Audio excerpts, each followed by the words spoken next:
for a good professor, and I hope the president will not take any actions against him if he has spoken too freely.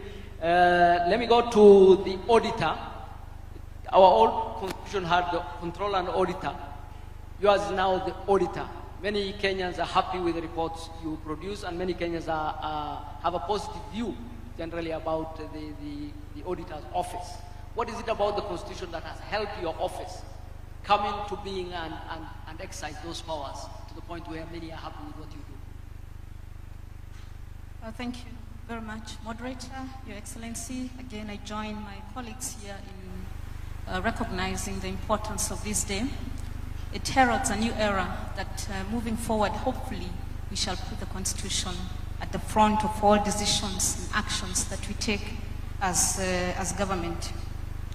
To answer the question concerning the Auditor General, we'd have first to demystify and remove the misconception concerning constitutional commissions and independent offices.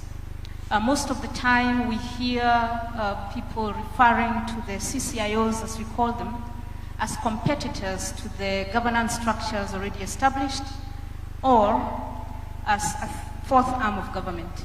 That is far from the truth. Constitutional commissions and independent offices are not a fourth arm of government. They are intermediaries between the people and the three arms of government as established. And why do I say this? Allow me to go to Article 249, and this will also answer the question on the role of the Auditor General. If you look at Article 249, and the experts are here, two of them, it is demanded of us as CCIOs that we protect the sovereignty of the people. So the work that we do, the established constitutional commissions and independent offices are demanded by the Constitution to protect the sovereignty of the people. And why is that article there?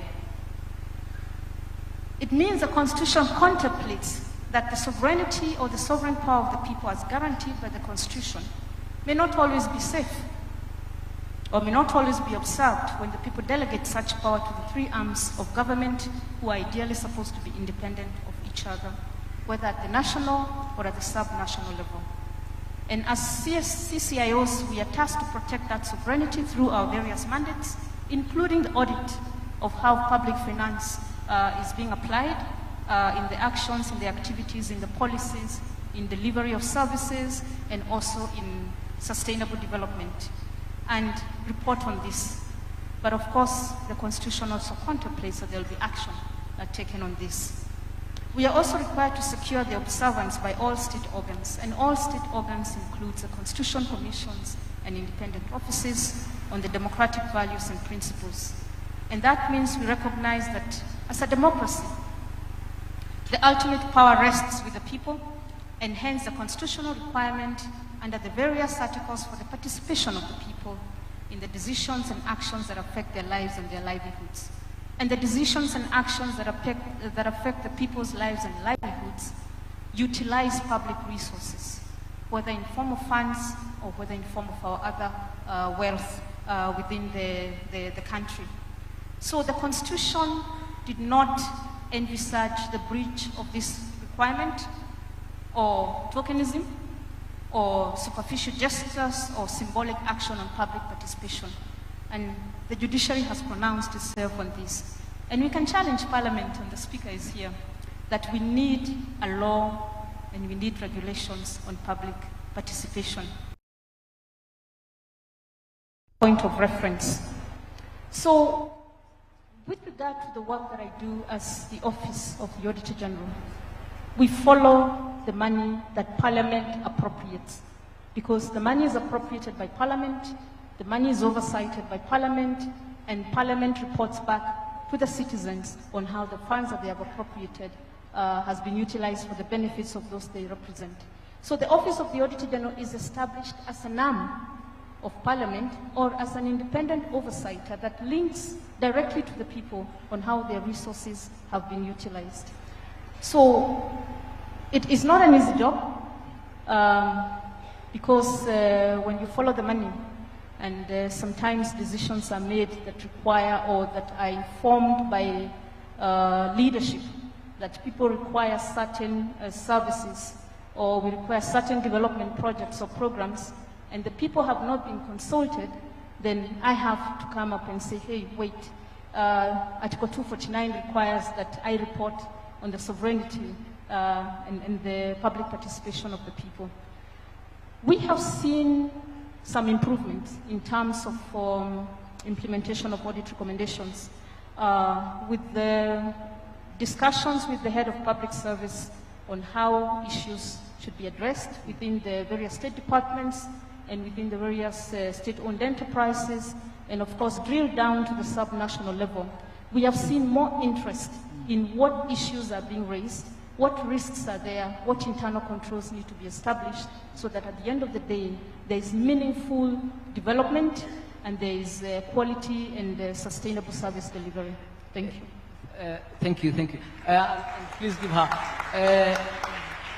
Unlike the auditor, many other commissions, and I'll not name any so that you have a freedom to speak, are not,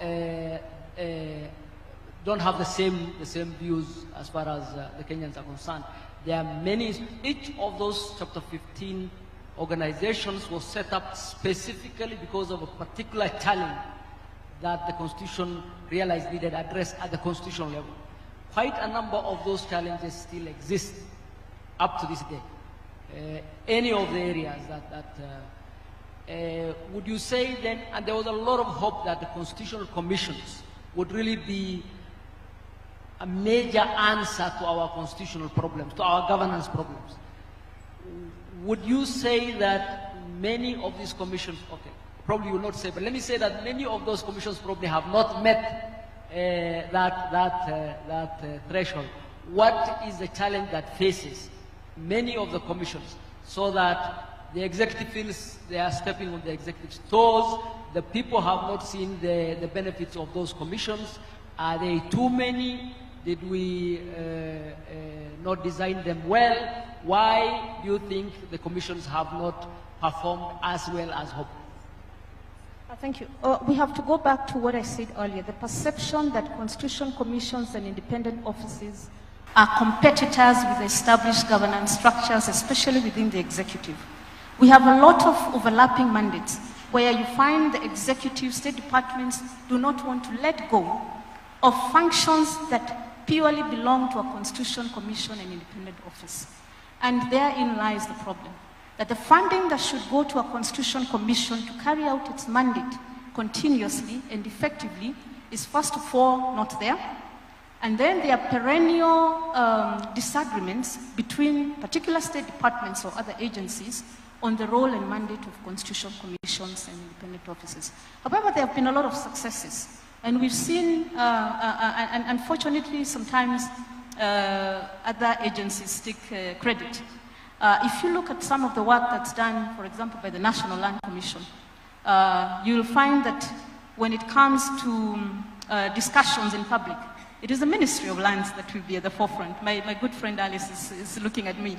If you look at, for example, when we are dealing with the teachers in the country, you will not hear the Teacher Service Commission being mentioned. You'll hear the Ministry of Education.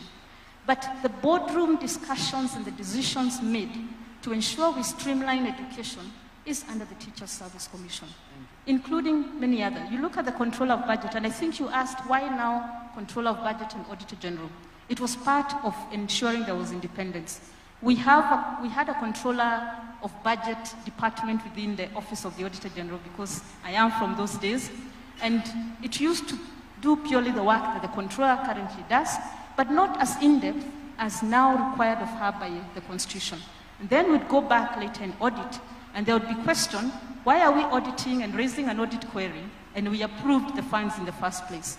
This separation means that the Controller is able to sort things upstream before the auditor comes downstream to ensure now that the funds that she released or she authorized are utilized properly. So there are many examples of successes by constitutional commissions. Maybe what we now need to do is ensure the voice of the constitutional commissions in terms of the achievements is actually at the forefront and not drowned by other agencies. Thank you.